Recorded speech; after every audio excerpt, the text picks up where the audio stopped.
pracowni Instytutu Wzornictwa Przemysłowego w Warszawie artysta plastyk Lubomir Tomaszewski zaprojektował serwis funkcjonalny. Model nie od razu przybrał swój ostateczny kształt. Przyjrzyjmy się próbom, które doprowadziły do najlepszego rozwiązania.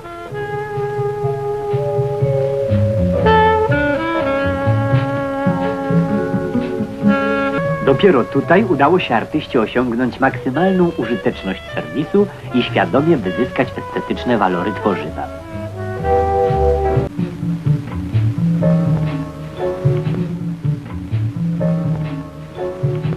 Siła ciążenia Q znajduje się tu daleko od dłoni unoszącej imbryk. Dlatego trudno go utrzymać.